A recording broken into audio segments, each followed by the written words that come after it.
You would think that food is the only challenge that you have to overcome in order to reach your ideal weight. Well, we are going to point out 3 hidden challenges that you need to be aware of. Hi, I'm Dr. Becky. I'm a college instructor of the science of nutrition. And I'm Dr. Keith. I'm a chiropractor in private practice for the past 26 years, and you're watching Two Fit Docs, where we turn weight loss resistance into weight loss results. And we have been chronicling Keith's weight loss this past year. And it has been going great. If you want, please go back to our channel and binge watch from the beginning when he was twice his size. But what we want to go over in this video is something that we really haven't had a chance to talk much about, and it's these hidden challenges. And I would say they're probably mental challenges, maybe more than physical hurdles. I think so. I think that's fair. Yeah. 3 of them in particular. First of all, dealing around motivation. So it's finding that motivation to begin with, and then staying motivated when no one else is noticing that you're making progress. The second challenge is dealing with all the attention you get suddenly when people start noticing, which is a strange challenge, but it's certainly a challenge. Yeah. And third is what to do when people start to question what you're doing. So we wanted to just sit down in our new kitchen that Keith designed. Newly remodeled. Yes, we're in one corner of it. Yes, and share with you just our thoughts and our journeys and our stories of how we've kind of gotten ourselves to our ideal weights. Right. So for both of us, actually, our initial stories start when we were in our high school years, late teens, and almost opposite. Yes. Of how that works. So did you maybe it's a male-female thing. It could be. So for me, my first real attempt to lose weight came at the age of 16, and I just really wasn't I just wasn't very comfortable in my skin, I guess, at that time. So I thought being skinny would be the way to get more comfortable. And so my method of weight loss at that time was starvation, and pretty much just ate lettuce, and you know it did get the weight off, but we don't recommend that on our channel. But the thing was that for me, it did get my weight down, but then I was unprepared for how much attention it would bring on me. And you know, whether it was from boys or I would play field hockey, so whether it was like sporting scouts and things like that, it was terribly uncomfortable. And I kind of felt like I had lost this weight in a false way, a way that I knew I couldn't keep going with, and it ended up just starting my years of binge eating. Right, and for me, it was kind of the opposite.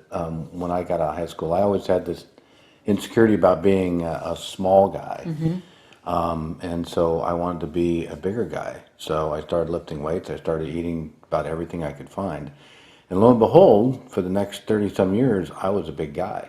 I got my wish. At one point, I was over 270 pounds, which, you know, when you're pushing 3 times the weight of your spouse, that's a problem. Yeah.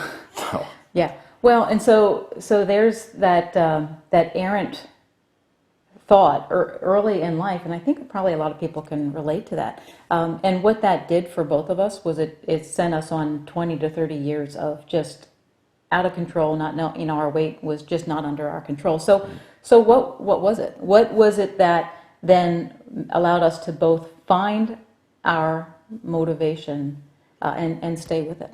Well, and for me, and I've talked about this a little bit before, a year ago was just realizing that my health was so much affected by my weight and my long-term being heavy, that, I was going to have a shortened lifespan. And, you made that clear to me, that,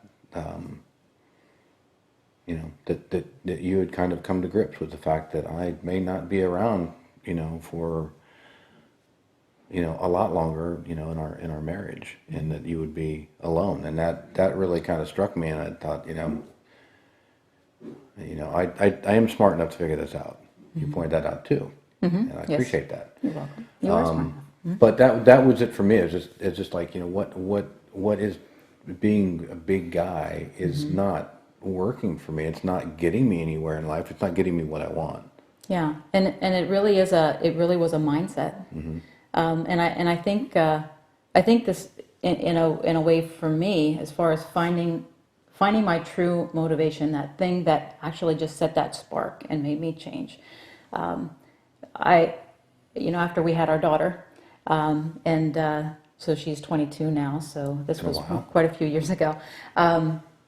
I looked at pregnancy as, well, everyone's going to expect me to lose weight or to gain weight. I'm going to eat whatever I want. Right? It wasn't the greatest philosophy, but I did that. And the problem was, then getting that weight off. It just did not come off. And years, it didn't come off. And so I turned to self-deprecating humor to just kind of to deal with it, and just kind of would always joke about, oh, I can't lose weight and this and kind of a moment. One of those defining moments came when we were sitting down having dinner, and there was a group of people there, and I was self-deprecating, saying something about, oh, I can't lose weight, and this little voice pops up in the middle of everything while it's quiet and says, "So you mean you're always going to be this fat?"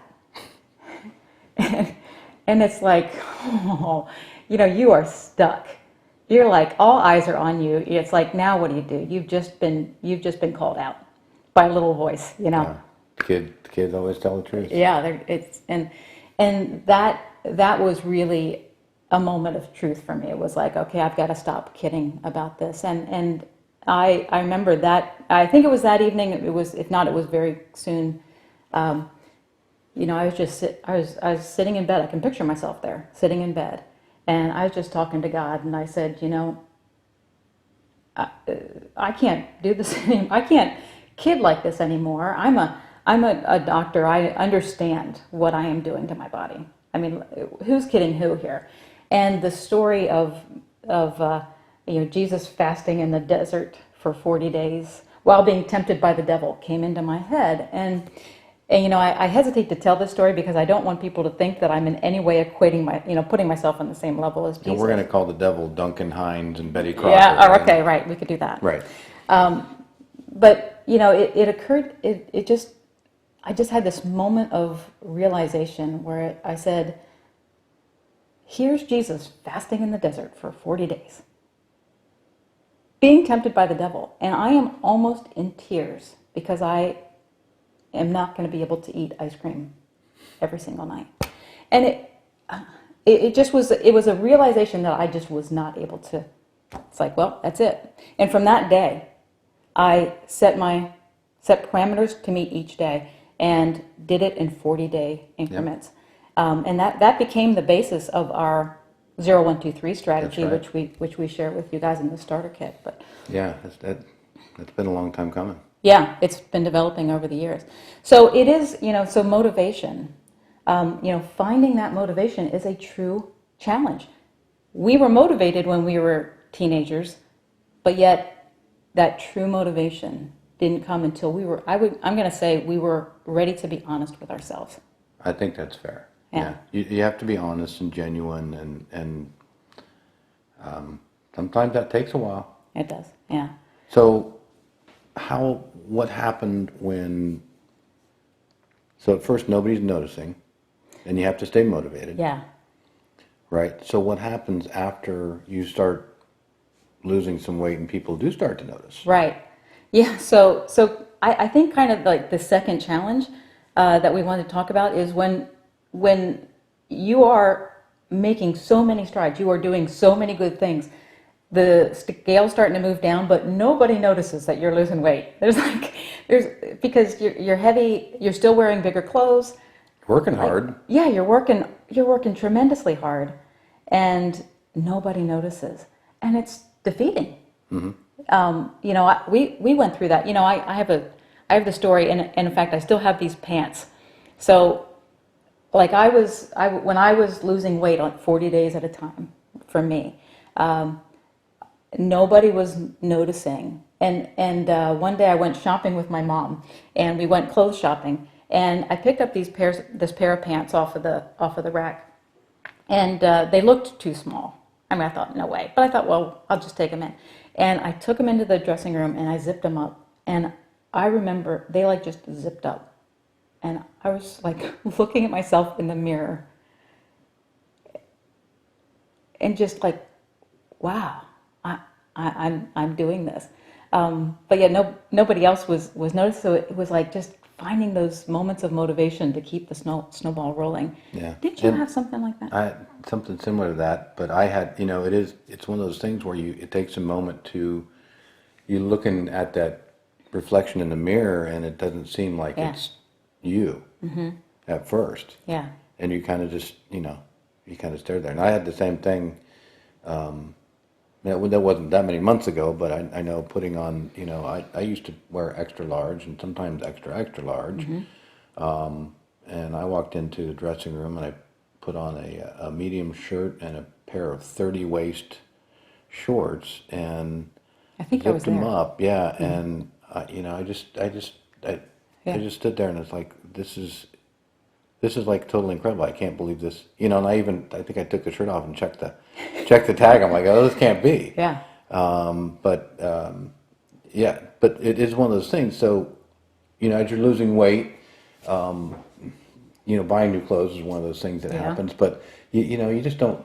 It takes a long time before you get to that point where it's like, oh, I get it. I have to get some new clothes. That's like you just have to get new clothes. They don't fit anymore. And then I think that's probably when people start to notice. You start to wear things Yes. that fit better, and your progress is a lot more noticeable. But I mean, then you've got like every day, and I still get it. People that I haven't seen, patients I haven't seen in a long time, they come in and they say, "Wow, you look really good." Right? You look fantastic. Why? That's it's amazing. What have you been doing? And initially, I didn't know how to respond to that. I mean, I always say thank you. I always say thank you because I do appreciate the compliment. But it is a little bit awkward sometimes. Yeah.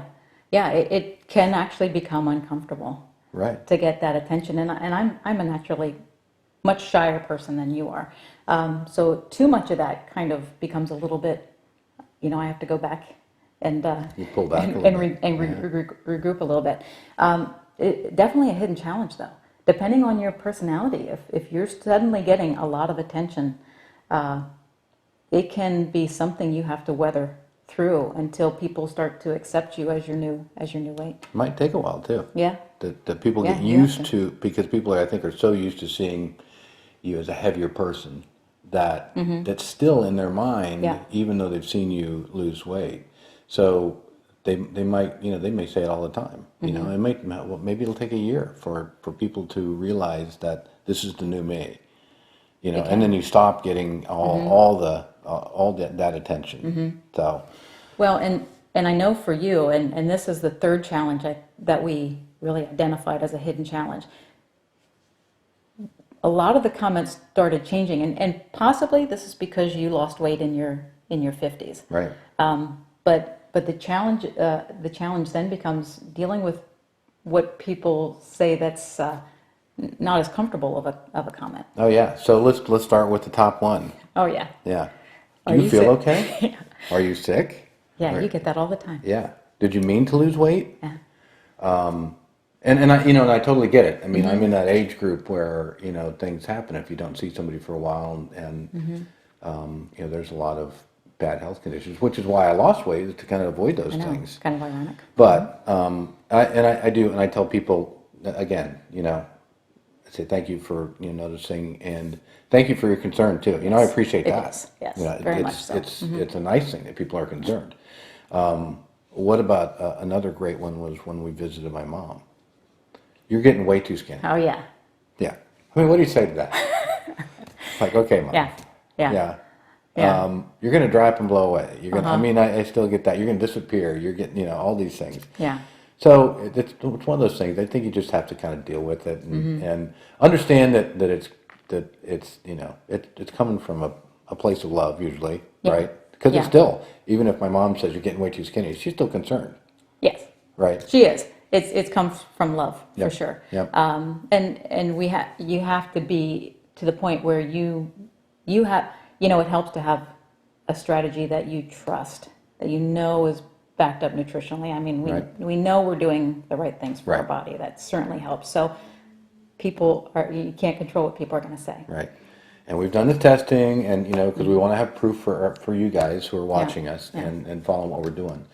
And one other thing that I'd want to say, you had your inspiration was Jesus. I can't top that one, but when I started my journey, I looked for inspiration. I looked for people that there were a lot of people doing ketogenic diets. There weren't a lot of people on YouTube and doing videos that had been really heavy and then lost a lot of weight that I could relate to. A lot of people were kind of athletes and in good shape already, but I found some people that would inspire me, and that kept me motivated. And now I'm finding that I'm actually inspiring other people, Definitely. which is really cool. And I think when you lose some weight and you get down and people start noticing, you can be an inspiration to others as well.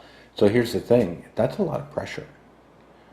The first time somebody says, you've really inspired me to start this diet and really stick with it and do this, that's some pressure there, because, the first thing in my mind is like, what if I have a slip up, and tomorrow I'm 30 pounds heavier. It's like, I know that's not going to happen. Right, but, right. But, it's like these things that go on in your mind. So it's another mental thing. Yeah, maybe that's the bonus challenge we'll throw in. The bonus challenge. I like that. But it's true, and I think these things are all they are the kind of the mental side of weight loss. It's the side that we don't always hear about and talk about because there's such a focus on food and exercise and things like that. But I do think that's it's a journey that we've both gone through. It's been a great journey. I mean, so worthwhile. Yeah. Oh my goodness. Yeah. And seriously, I think if you don't address, these are the kind of things that can derail you. Yes. If you don't at least acknowledge them. That's why we wanted to do this video. Yeah. Yeah. So we hope that this was helpful in some way, and that you just continue to watch us. If you want to use this guy as your inspiration, I hope you do. It's been inspirational to me. It's an incredible story. We will put the link to his progress from the very start to now where he is. So you can watch that and hopefully just binge watch those and get that inspiration. Don't even recognize that guy anymore. Yeah. And please subscribe to our channel. Did you mention the starter kit? I don't know. Okay. We do have one? We do have a free starter kit that kind of shows what I added to and subtracted from my diet just to get going. And that's a free download. You can find that. There's a link to it here. Like I said, subscribe. You can keep up with us and see what's going on. See what we'll be doing next week. And we'll see you then.